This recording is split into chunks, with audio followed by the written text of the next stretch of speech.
Matt, you just let me when we're recording. We are ready to go. Okay, I'd like to call this regular session to order. It's Wednesday, September 16th. The time is 7 p.m. Please keep silent while I recite the Pledge of Allegiance. I pledge allegiance to the flag of the United States of America and to the republic for which it stands, one nation, under God, indivisible, with liberty and justice for all.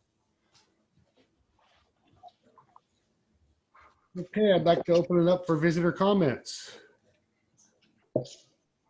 If you have a comment to make, please raise your hand, or it can in the raise your hand section.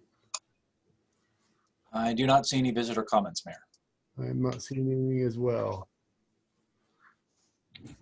Okay, ordinance number 3256. Ordinance or first reading of ordinance 3256, an ordinance to amend the City of St. Helens comprehensive plan map for certain property from the suburban residential and public lands designation to the general commercial designation and zoning district map from moderate residential R7 and public lands zones to the map to the mixed use zone. Okay, moving on, resolution 1899, a resolution authorizing the execution and delivery of financing agreement and escrow agreement authorization, the ensue and negotiate sale of full faith and credit refunding obligations to refund outstanding loans, designating an authorized representative, special counsel, and underwriter, and related materials or related matters. Excuse me. Move we approve resolution 1899 as read. Second. Okay, motion's been made and seconded to approve resolution 1899. Council President Morton. You want to unmute yourself, Doug, please?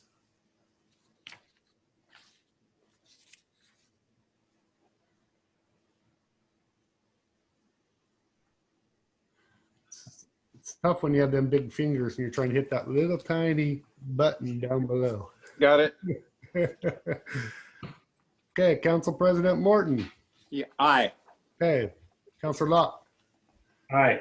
Councilor Carlson, you have to unmute. Aye. Okay, and Councilor Topaz. Aye. And I'm an aye as well. Approve and authorize for signature 3, satisfaction of mortgage for 120 Melvin Avenue, Ridenhour, cap loan payoff. 4, agreement with Acroform for design services for facade at 275 and 277 Strand Street. Move we approve and authorize for signature items 3 and 4 as read. Second.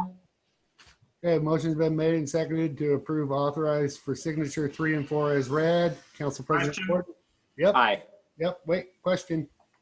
Just wondering if I need to recuse myself from number 3 or not. I don't think so, because it's a, but you can. You sit on the board, but I don't think that's necessary, Keith. I don't think it is either, but I'd ask. No monetary gain or nothing, so I'm going to actually have you vote on this. Council President Morton. Aye. Councilor Locke. Aye. Councilor Carlson. Aye. Councilor Topaz. Aye. And I'm an aye as well. Consent agenda for acceptance. 5, Planning Commission minutes dated August 11th, 2020. Move we approve. Go ahead. Move we approve consent agenda for acceptance, planning commission meetings, minutes, item 5. Second. Okay, motion's been made and seconded to approve consent agenda 5 as read. Council President Morton. Aye. Councilor Locke. Aye. Councilor Carlson. Aye. Councilor Topaz. Aye. And I'm an aye as well. Consent agenda for approval, accounts payable bill list. Move we approve consent agenda for approval, accounts payable bill list. Second. Okay, motion's been made and seconded to approve consent agenda, accounts payable bill list. Council President Morton. Aye. Councilor Locke. Aye. Counselor Carlson, Aye. Counselor Topaz, Aye. and I'm an aye as well. Okay, work session action item. There's just a little bit of a discussion on, I think, the letter submitted by Ryan Drake that was kind of kicked up because it could potentially have an action. I'm not sure, but I'd like to open up that discussion. As far as we had put out an RFP a year and a half ago or so, and put it out for contract, and he was awarded it, and another company felt it was unfair that they didn't get a chance to bid, which we had done everything we thought humanly possible to notify anybody who wanted to bid on it. And basically Ryan is contesting that or asking that we do that again. And a neighboring company, this other co-company competitor, has an exclusive use in his home city. And Ryan's not asking for that. He's asking for an RFP be put out. So I definitely am not opposed to it. I hear Ryan, I hear his frustrations, and I'm not opposed to it. That's my take on it. What would that look like? You know, the process is sometimes a little much, but he mentioned, other things that the city has spent money on. And so that's why it got kicked up, you know. Any other councilors want to chime in on that? So I'll just bring, because we talked about this, I don't know, whenever it was, 10, 12 years ago when it originally came up. And everybody was complaining about it then. And the big question is, you know, everybody charges a different rate for different things and whatnot. So, and then some people told them different places, so you end up paying for that. I would like to see us maybe do something where, you know, if we do an RFP where we set, you know, we have somebody do some research and we set the rates for, you know, police tows and things that we have some control over, if that's a possibility. I mean, it'd have to be set up by, you know, certain mileage or whatever the case would be, but we just need to make it, you know, a level playing field for everybody.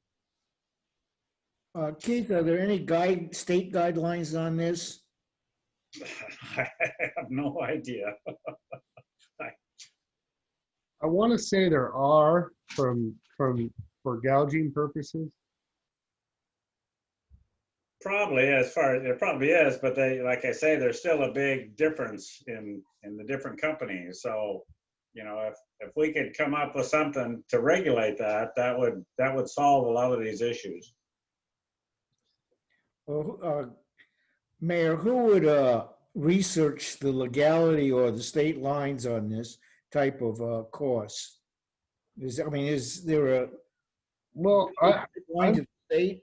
I'm just wondering if we just don't grab, you know, and I don't know what Scappoose has done in their RFP process and mimic what they did. I thought, is that what we did prior to? Does anybody? You know, I think that's a great idea, Mayor, because they're a neighboring community, and the towing people utilize the, you know, Columbia City and Rainier and Scappoose, and so I think that's a great idea.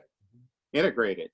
It sounds like CCOM has a big control over the order and stuff like that as well. So I think there's other issues going on with this. So, but when we originally drew this up, John, was it did it mimic Scappoose's RFP? Do you know?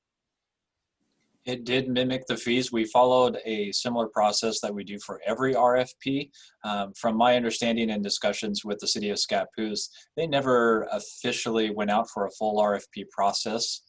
And that is the same for this most recent contract that was awarded to Grumpy's Towing for Scappoose in earlier this year in 2020. It's a 3-year contract that I just received a copy of. And it's a 3-year contract that my understanding is that they did not go out for an RFP process. They just renewed the contract from the previous term with Grumpy's Towing. Interesting, because he's the one who filed the And lawsuit. if I can just mention one thing with Councilor Locke's question regarding the fees and the fee schedule. I don't know if you'll remember, there is a fee schedule that was attached to the agreement that we had with Drake's Towing that outlined the fees that he was going to charge. So whether that is negotiable, that would be determined by Drake's Towing and if he's agreeing to a certain price for that. But that fee schedule is included in the contract that you originally had with Drake's Towing when you were awarded the RFP.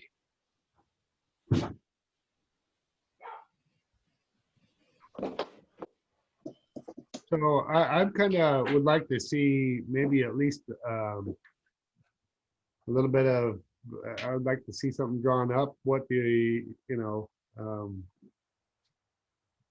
this is great. It's competition, we're actually doing fair. It sounds like the neighboring city just re-awarded a contract. And I don't think we can follow anything Scappoose does. no, Just my opinion. yeah. One of Okay. the reasons for the lawsuit in the past was that in Grumpy's Towing did not feel that they had an adequate opportunity to submit a bid. Yeah. We did later allow them to rebid and they still lost. Then they decided to file suit with the city. If you do decide to go out for another RFP, we have that RFP ready and I can have that on the agenda for discussion and review on the next meeting if you would like. And then we can also go back through with attorneys and bolster any language that we need to. And we can make sure that Grumpy's Towing receives a signature delivery of the RFP to ensure that they have an opportunity and we can show Signed proof certified that return. they were notified. Signed certified return, yes. Alternatively, Councilor Locke's question is a good one to take a legal test on it, see what if any options we have for the city to set the price schedule to different events and activities and to level the playing field for the residents, come up with a rate. Yep. So we can look into that as well. Yep. Okay. Now, That's what- a question on rates, and if we have one of our policemen stop somebody, so I have a operational vehicle that has to be towed because the driver's been removed, is that the same rate as a car that has been totaled, scattered around the highway that has to be picked up and towed? Is that something that would be described in this contract? They have other charges that go on top of the towing. I Okay, actually reviewed it before, and the flat rate towing, like they just have to hook up and go, is one price. If they have to do any road clearing, that's on in addition to. okay, so that's in the contract then. Yeah, if the vehicle doesn't run, if the vehicle's in pieces, all of that is additional charges. Okay, but that's written down, so we can't Yeah, argue. it's all in the fee schedule. All right, well, I think I would like to have something in front of me at the next meeting. I don't know about the rest of the council. I mean, Sounds good. I feel better having something in writing to look at. Yep.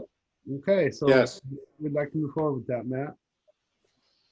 Okay. Okay, so that was our only action item, so I want. There are actually a couple other ones, Mayor. Okay, The second one was not necessarily a main action item, but it was regarding Main Street and how the city wanted to move forward. There was a ad hoc suggestion committee. from Main Street, but I wasn't sure if suggesting a discussion at the next meeting for you all to digest the presentation and discuss any ideas that you may have. But if you wanted that on the next agenda. for Yeah, discussion. I do want to put that on the next agenda because I also want to see what kind of public outreach we get from that presentation as well. Well, and also to get staff's recommendation. Yep. And then we also did have the ad hoc committee. I apologize. That's very important business. Yeah, we have two more. One is the ad hoc committee, which I can share my screen with you now. So as many of you probably saw, we did a application process to be part of this committee.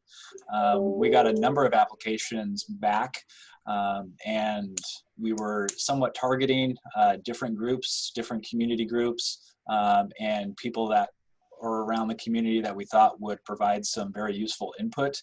These are the names and kind of a description of where they came from, people that have turned in applications. Oh, yeah. So we have Gerald Cummings, Michelle Damus, Diane Dillard, George Dunkel, Carmen Dunn, Jennifer Pugsley, Ross Hubbard, Todd Jacobson, Bob Kunders, David McDaniel, Janine Norris, Aaron Salisbury, Eric Smythe, and Judy Thompson.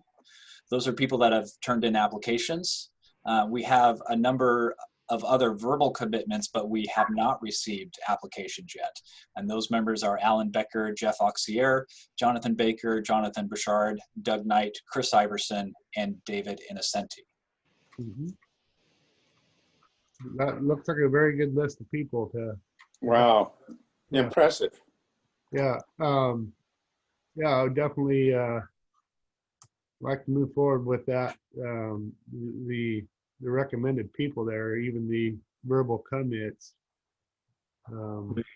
We need some younger people on there. We did reach out to, I reached out to Noelle, the leadership teacher at the high school, and she reached out to all of her leadership and people and whatnot and couldn't get anybody to commit. So I'm not sure what we'll do there, but there's really hardly anybody, you know, of the younger youth on that Oh, list. It might compared to us, they're all young. it might be an opportunity. Might be an opportunity, depending on your decision tonight, for the Youth Action Committee, Youth Council, to be part of this group. Good. Yeah, agreed. Also, asking during the summer with this pandemic, I'm not sure the younger folks are really clipped into worrying about what's going to happen tomorrow. They're trying to figure out distance learning first day of school. Yeah.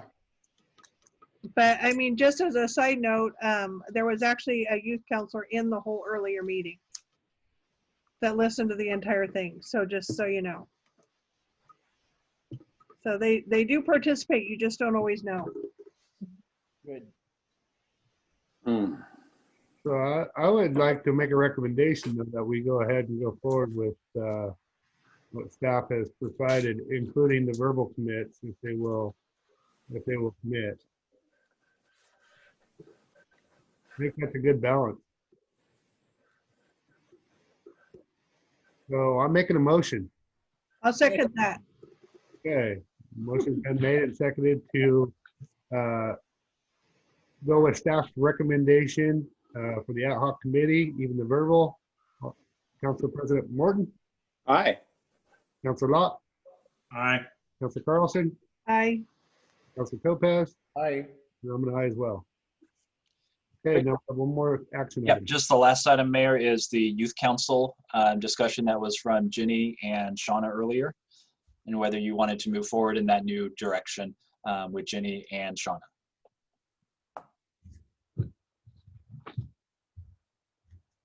So I would definitely agree with that decision. I just, hope that, and I expressed my feeling on it already earlier. So I'm definitely gonna, I'm for it, but why doesn't somebody else make a motion on this one? And Yeah, I'd like to make a motion that we move forward with a partnership between the youth council and Shauna, and move forward in fact finding and outlining the program, and just we're going to move forward regardless, but move forward for that partnership.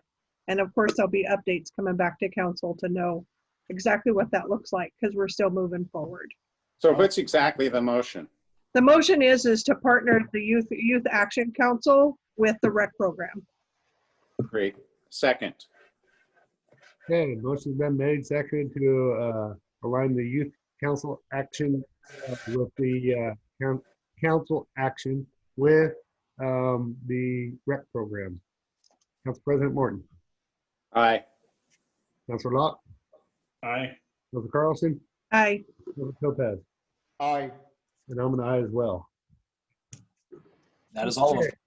All right, so that brings up my report. My report, first and foremost, I would like to start off with, I'm reading in the September 4th or 3rd spotlight.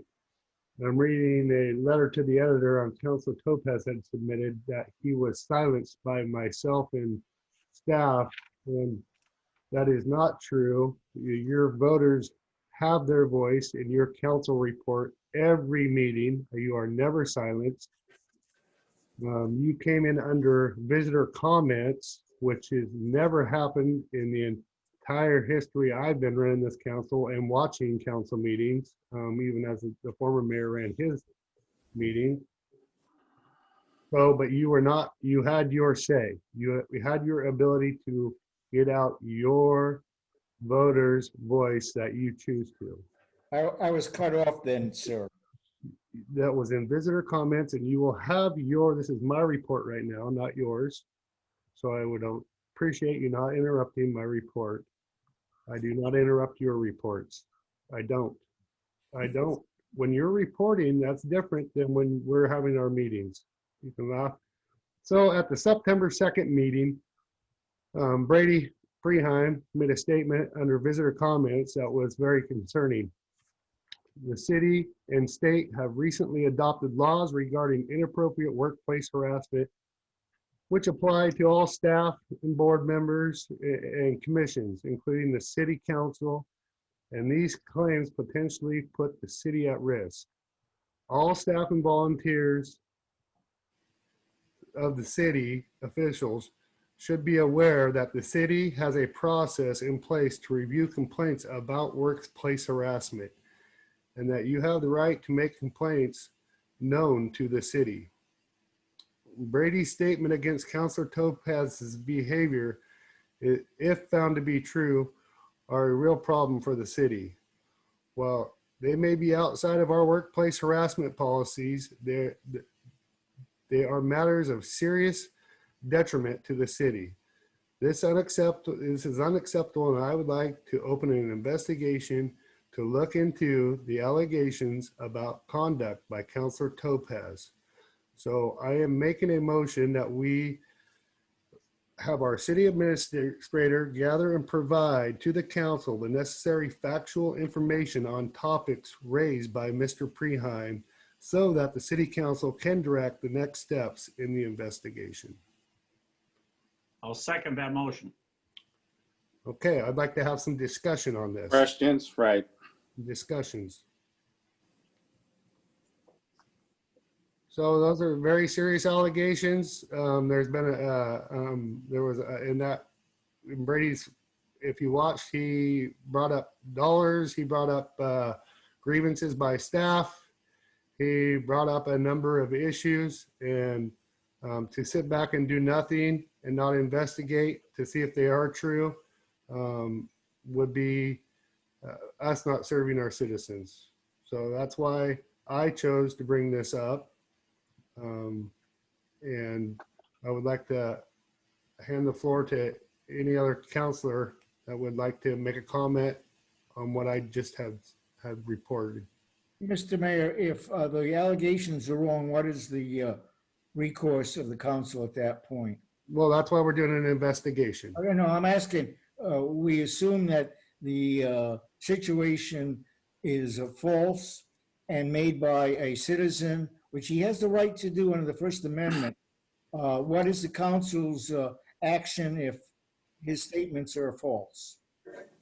Well, we'll do an investigation to find out, and we'll make a statement. That's how this will work. Okay, so it's going to be a statement. That's all I needed to know. Thank you. Yeah, but right now, we're just wanting to gather information, whether it warrants an investigation. Okay, Yes, okay. okay, no problem. We're just taking the necessary steps to protect our citizens. And so I would like to open it up for discussion. Well, if we're going to do an investigation, I mean, I could bring up all kinds of instances that, we do need to look into, and complaints. We've had several letters of complaints from our staff. But if we're going to do an investigation, I'll let the investigator do all the work, and then we can make our decision from that. And that's a good point. And anybody that has a complaint, I want you to know that city cares, and that if you need to submit it. So if there's anything there, okay? Well, I have heard from staff several complaints of harassment, and I believe there's several grievances filed regarding Councilor Topaz. That's what I know. I think some of those have been read into the record, and so they're a matter of public record. But beyond that, absolutely, from a personal point of view, Councilor Topaz undeniably threw the council under the bus by filing an ethics complaint to the State Ethics Board. An error did occur in the opening of an educational fact-finding session under executive session, which was regarding the repurposing of the city's wastewater lagoon. Mm-hmm. So he named Mayor Scholl, Councilor Locke, Councilor Carlson, and myself in the filing of the complaint. However, Councilor Topaz, who attended the meeting and participated in it, absolutely left himself off of the complaint. So what he did was I made the comment of throwing the rest of the council under the bus. He left himself off the complaint and fingered only his council teammates. Now, I've been coaching, and I've coached varsity sports for well over 3 decades at Lincoln High School in Portland. I coached over 100 teams, varsity teams, composed of both boys and girls, including the programs of boys and girls tennis and boys and girls swim and boys football. Now, over those 31 years of coaching, I have never, ever seen anything like this. I've never heard of anything like this. I've never experienced anything where someone threw their teammates under the bus and didn't even have the courage to step forward and say, I was part of it. This is a personal thing because I had to go out and get my own legal counsel to stand up to the Ethics Commission at a right $1,000 retaining fee. But it costs the taxpayers thousands of dollars to defend us. And, this is just wrong. This just is more an ethical thing. It's more of a personal thing from me. And I know that it was a personal thing from probably each council member who was fingered in this. And Topaz leaves himself off. Now, what does any of our citizens call that? What kind of action and what kind of behavior is that for a council to move the city forward, to do all that we can do in helping our citizens as we were trying to understand what the ramifications of the repurposing of the lagoon was all about. It was an educational endeavor. I just didn't understand that behavior, and it cost us dearly. It cost the taxpayers. So I have those concerns, and I just wanted to air them because I think this is an appropriate time to air it. And whether that deserves any kind of disciplinary merit, I'm not sure. But anyway, I'm gonna. I think our citizens should know what Councilor Topaz did. And it was a cowardice thing to do. It was a cutthroat thing to do. And I just wanted to say that. Yeah, and I'm going to agree with you, and I am on public record at the state, because I sat through my hearing, because I wanted to let them know this was a political stunt, that Councilor Topaz admitted to the entire council. He never objected to that meeting once. And he took the executive session immediately to the Spotlight newspaper and gave it to Nick Colesville and Daryl Swanson, the editor. They wrote their report for his testimony that he used against us. They wrote that article called Council President Morton with the information from an executive session in hand. And this is on public record. I've already had my state hearing. It's over and done with. You can look it up. You have me recorded with the Ethics Commission. That is 100% correct what Doug has just said. And he never objected once to that meeting and sat through the entire meeting at Mall Foster without objecting. So I'm going to back you up on what you just said, Doug. That was very dirty and blindsided. But the state, even though we have to call executive sessions, does not protect us that he took that information knowing that it was illegal and right to the Spotlight newspaper and gave it to Nick Colesville and admitted to all of us, council. You all heard it. He said he did it when we were wondering how they knew all this information about our meeting when they were asked to attend and did not attend.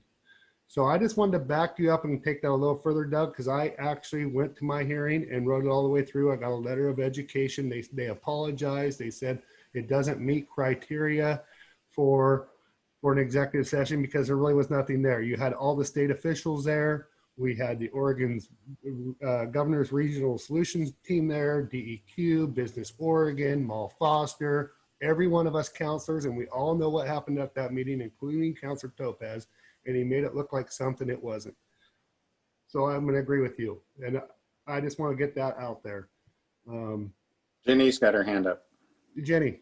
Yeah, and the one thing that had been bothering me for a while, I'm going to concur with your motion to look into it, because what I've witnessed and what I've had reported to me in confidence was concerning to me, and I assumed that there was some kind of investigation or recourse, but we've never had something like this happen before. And I would hate to think that anybody was treated badly on my watch and I failed to do something about it. So I'm glad that you may have taken this action, and we're going to, true or false, good or bad, one way or the other, we will do the investigation and put it to rest, because having it hanging out there and not acting is not acceptable. Yep. Okay, so I have made a motion and it's been seconded by Councilor Locke. Council President Morton. Aye. Councilor Locke. Aye. Councilor Carlson. Aye. Councilor Topaz. Aye. And I'm an aye as well. Okay, and then last thing I have to report is that the chamber is going to be doing a grand opening for Pers and Paws at 10 o'clock on Saturday. If you're available to attend, please do. A ribbon cutting will be happening shortly afterwards. And I don't know, Jenny, if you were going to report on that, and I'm sorry if I maybe stole it from you, but that's welcoming a new business to St. Helens. It's across from the Cozy Corner down on 3rd Street. It's the purple and gray building, Pers and Paws. So please join us in the ribbon cutting on Saturday, 10 o'clock. It's on 4th Street. Well, 3rd, 4th, yes, right down there across from the Cozy. Yep. Across from the Cozy is the more accurate location. Yep. Okay, so now Council President Morton.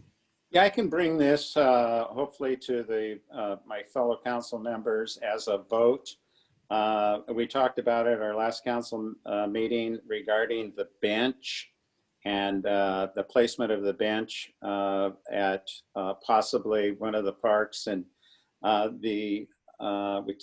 this was heard by the Parks Commission, and the Parks Commission recommended that we place that bench on the north end of Gray Cliffs Waterfront Park. and we discussed some issues, and this is one of the issues that has been brought about by Public Works years ago, that whenever we put a bench down, we put a concrete slab down so that, you know, it's easy to mow around. The bench will stay there until its life. The longevity of the and sustainability of the bench will go to its maximum with a concrete pad. But the concrete pad should be big enough for 3 benches. The one bench in the middle looking over at Sand Island, the other bench looking downriver at an angle, and the other bench looking upriver at an angle, which creates kind of a concave seating area and can accommodate 2 more benches. So we got 1 bench that was recommended to be put in, but plan for 2 more to eventually go into the concrete pad that will be laid out. So recommendation is to ask staff to proceed with the pouring of a concrete pad to facilitate 3 benches and place the 1 bench that has been dedicated to the city and to put that in. I'll second it. Discussion? I had a question. I don't know whether my brain went into a COVID cul-de-sac or something, but is this in addition to the bench for the dog park? Okay, I don't know. It's by Kathy Surstad, and yeah, that's different. That's different. That's in and addition. I believe it's the Lions Club, and I'm not certain. I just know that it was a bench and a memorial bench. Okay, I was trying not to get it's 2 different benches, 2 different locations. Trying to be crystal clear on what we're doing. I didn't want to tell people the wrong information. Okay.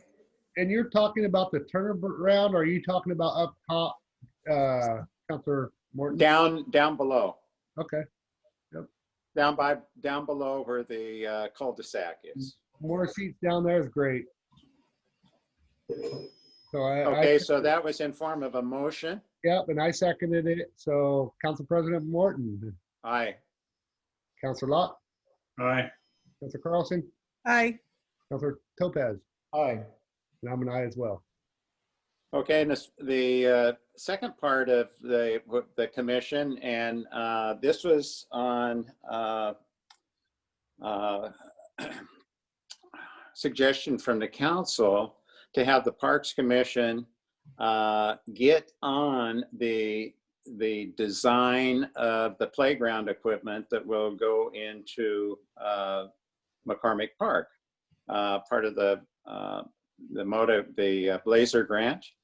And so I learned that the design was already picked, was already asked to have our parks supervisor pick the design and work through the issues of that. So at the commission meeting, I found out that Thad had already done that and had been sitting on his desk for nearly a couple months after the Blazers has won and the announcements were made, and we were going forward with the playground equipment at McCormick Park. Well, now it's kind of, I kind of did a pep talk at saying, okay, we've got to get this moving as soon as we possibly can. And that was on advice of the council. And I think it was you, Mayor, who really kind of like lit the fire under me saying, hey, get the Parks Commission going on this. And it isn't the Parks Commission as much as it is the staff kind of like, not dragging their feet, but there's all kinds of options up there. How much money, how much, where's the design and what are we going to do? And oh, by the way, here's another design that has a grant that looks like a better deal. So there's a lot of things that need to be solidified. And I'm really asking if I can, asking our Public Works Director and maybe whoever's involved in that, Thad, and our Park Supervisor, maybe Jen and Shauna, to get together and get going on public outreach, whatever that means, however they want to organize that, but get it done as quickly so this doesn't hang on through the spring and through the summer. And we owe that to our community to get this going. I was over in, I told Pete this, I was over in Lewiston just not too long ago and looked at the parks facility there where they had playground equipment. I was really taken with is that they had one big unit with a lot of slides, a lot of climbing, a lot of things that were looked at and asked for on the playground equipment. But then as they pieced other pieces in kind of that was the nucleus, and out on the satellite and what was kind of orbiting all of that was other little factions of that facilitated all-inclusive individuals, kids, people who are handicapped, possibly even adults, I'm not certain. But anyway, there were quite a few little components that were spread out. And if this is going in McCormick Park, we have a lot of spread out room there. So I thought, just get the nucleus going so that we've got something really concrete and keep it possibly an ongoing kind of thing. I think that would be the best instead of kind of keeping it open for months and months and trying to get feedback in. And a lot of times, you know this, what happens in feedback with a lot of people, if we open this up to the entire city for everyone to kind of like try to figure out what's going on, well, you know that if one person doesn't get their way, then they'll be down here complaining as that they didn't get their way. And why did we choose this and why did we choose that? I just assume the staff do their immediate reach out to the community and then get this thing moving as soon as we can, because it's already sat on Thad's desk for 2 months, and that's just too much. And so we've got to anticipate the project and start working through it. So that was my rant and my pep talk at the Parks Commission, and it was mostly directed, I think, more at staff than it was any of the commission members, because that isn't their task. They're to advise the council what to do. And so anyway, I just want to bring that out. We didn't want to overreach, and we know that everything goes through our Parks Commission. So I think it's a great idea just to direct staff to, we're going to have an all abilities playground set and a playground set, both brand new, going into that park.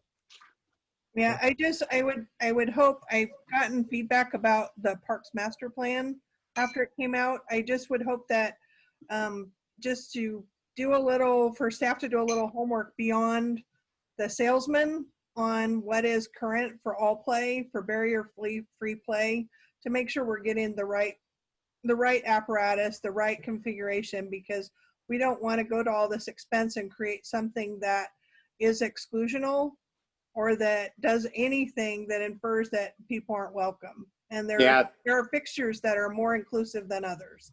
Yeah, all-inclusive is a great 2 words, all-inclusive.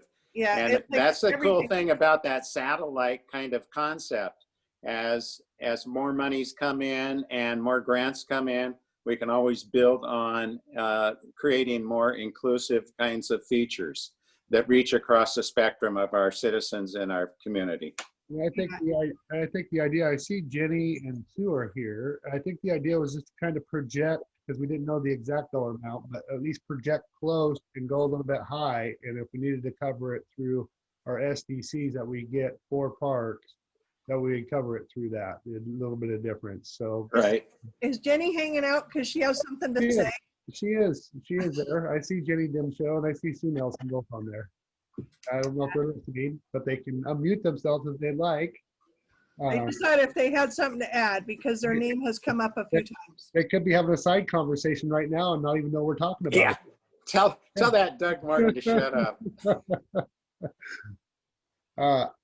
So I would like to back Doug's recommendation just to have staff go ahead and move forward with that. I think that could just be a head nod. Thank you. Councilor Locke? Yeah. Okay. Councilor Carlson? We're good. Councilor Lopez? Yep. Okay.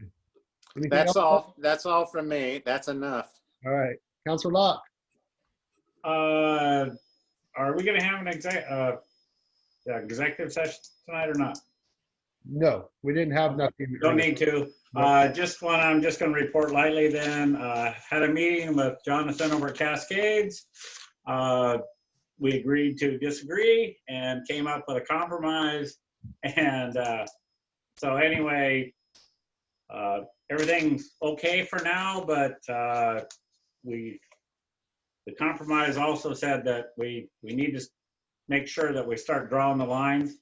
And that was my intent, was to get the lines drawn before I leave the council. So hopefully we got the process started, and because he's out on it, and we're okay for now. So All right.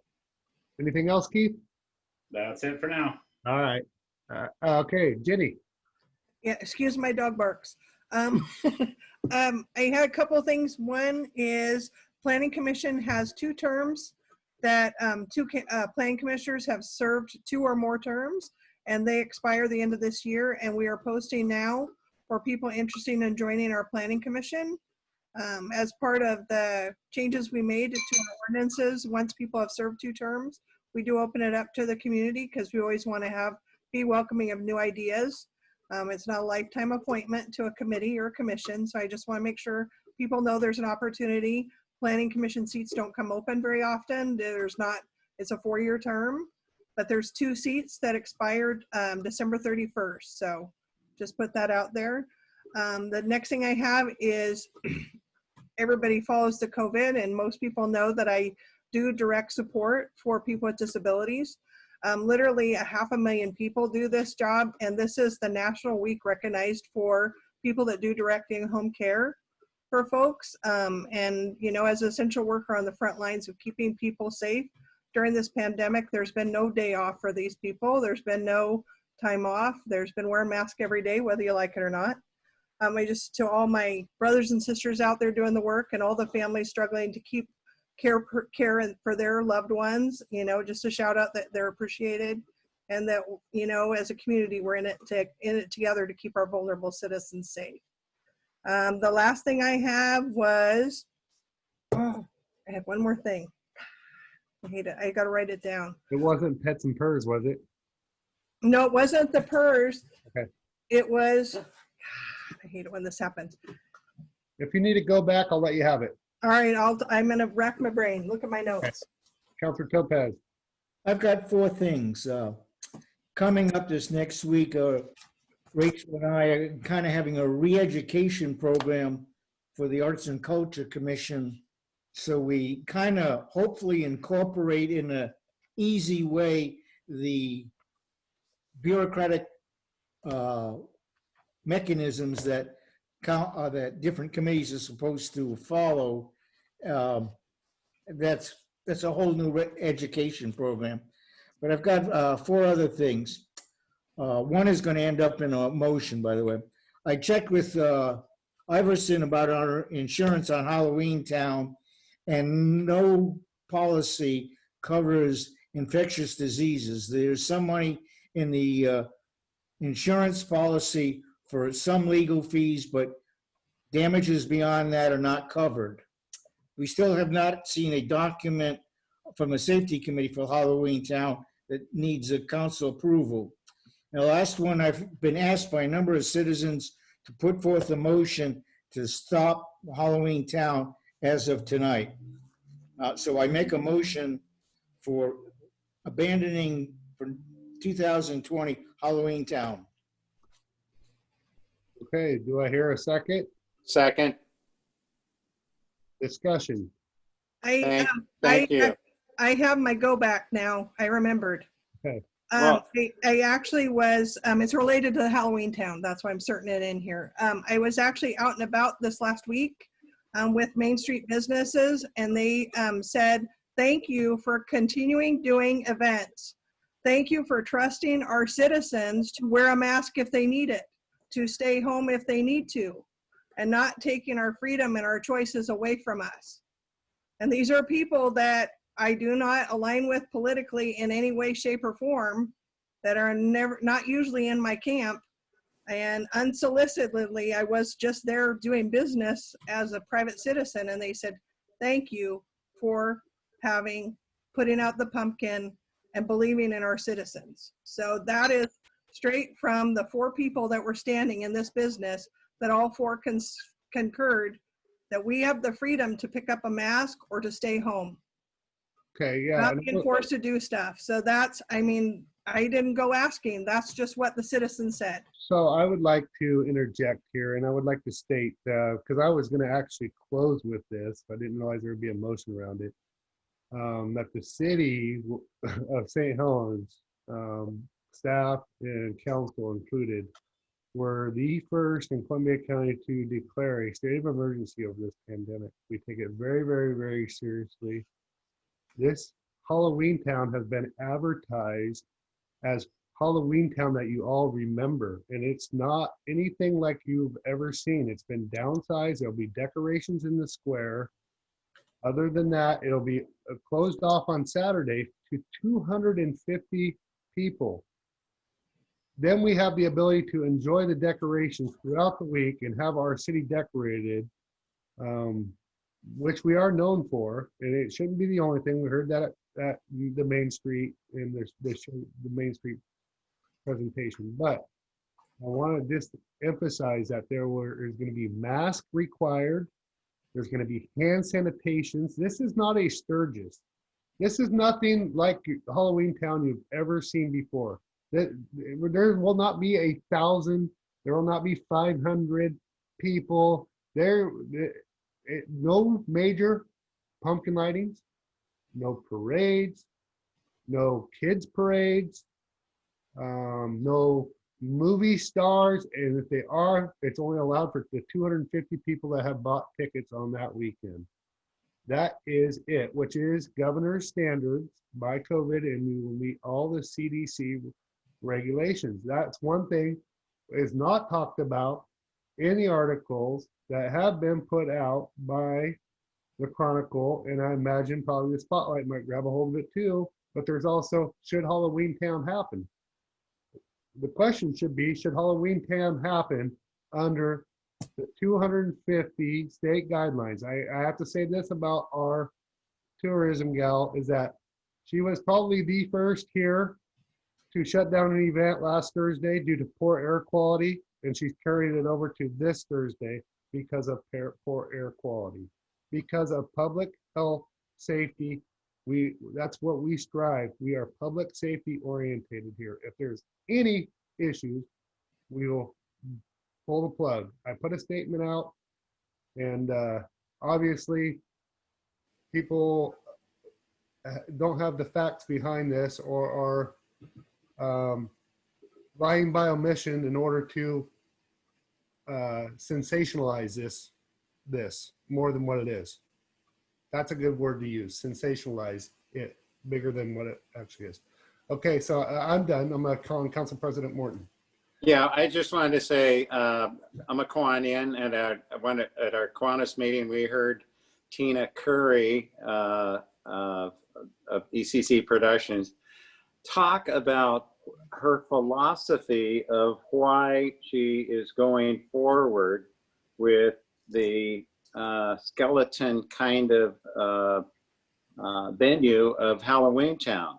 The reason is to control the amount of people that will be coming in from many places, just because they were here last year or the year before or whatever, just because of the time. So she's limiting it to 250, and she feels that if she didn't do that, that there would be hundreds and hundreds and hundreds and possibly thousands of people milling around waiting for some kind of activity or to break loose in St. Helens. And so she's doing this as a matter of control. And it would be very similar to, I think, how any police bureau would manage a anticipated crowd. She's anticipating a crowd will come here, not through advertising, but through past experience and past exposure. And I think that it's the right thing to do is to be able to manage and put the word out about how many people are allowed and what will be happening. So I have to kind of piggyback with what the mayor was saying and talk about control, because if we do nothing, what are we going to do with all those people? Who's going to manage it? Well, Tina Curry's stepping forward and says that she is going to manage it. She's taking the responsibility. So there you go. If someone on our that is posed with managing Halloween Town says, I'll take the responsibility, and I'm only allowing 250 people through the gates, then to me that sounds reasonable. Other discussion? Okay, motion's been made and seconded to cancel Halloween Town. Council President Morton, Nay. Councilor Locke, Nay. Councilor Carlson. You have to meet. Sorry, I muted myself on accident. Nay. Councilor Topaz, Yay. is that a nay or a yay? That's a yay. Yay, okay, that sounds very, I wanted to make sure that I heard that It right. is. I'm talking to my people and I'm voting for what they told me to do. And That's I am a nay as well. If you are being disinformed, if anybody has any questions regarding, we are taking temperatures, there'll be mask required. All the CDC guidelines will be met. Okay, so you still have anything else to report, Councilor Topez? No, that's it. Okay. Jenny, did you need a go back or that was it? The only other go back that was not related, but it's also events, is just to make sure that we keep on, like on the radar, Christmas ships. I was approached in the community asking about Keith's retirement and making sure that the city doesn't forget about Christmas ships. And John and I have had this conversation many times that we're not. I will nominate myself as long as another counselor will, because I know it takes a team to go around, and I will nominate myself to follow Keith around this year. And I've been working with him for the last few years, helping him get all the stuff. The issue I think this year that I discussed with the captains is the one of social distancing for dining in, and we might be stuck with box dinners. So, but they definitely want to come here, and it's like, we'll have to look at what kind of parameters will be allowed in the middle of December this year. So I just want to let everybody know, and I don't know that this is really, I've been talking with E2C, Tina Curry, a little bit about Christmas, and we've all heard of Christmas in July. Well, what about July and Christmas? So that's something just plant a seed there to think about. What about July and Christmas? That we had the one event with my uncle's memorial that was highly successful. We have a huge parking facility down there that's got plenty of social distancing for our citizens, because that's more of a local event. But she does do that through tourism, because we do get some people outside of the Scappoose and outlying areas to watch Christmas ships. Who doesn't love Christmas ships? So definitely plenty of room to social distance on that waterfront property. Big 17 or 24 acres. So being distance quite a few people down there. Just keeping the conversation alive for the voters. Something to think about, and that's something that Tina would be working on. And so I just wanted to put that out there and then plant the seed to the rest of the council that that may be happening or maybe not. Never know. Yep. Thanks for the go back. Yep.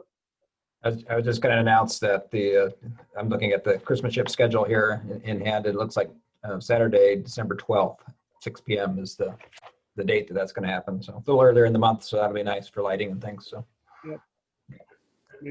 You know as well as I do, council, that July, when it comes to explosions, takes a little bit of work and a lot of money. So that would be the issue if I don't know how we would help her promote that to businesses and people who would like to donate. But I think it would be we've all heard of Christmas in July, but what about July and Christmas this year? 2020. Let's go out with a bang. So, anybody else, other business before I adjourn? Oh, we got department reports. Hey, I can't forget about John. We got a lot on our agenda. Do we have any department reports? I think the department reports are written during the workshop for the department Yeah, reports. but I have it on the bottom of my agenda, so that needs to come off there. Okay, we're gonna adjourn. All right. Good night. Good night.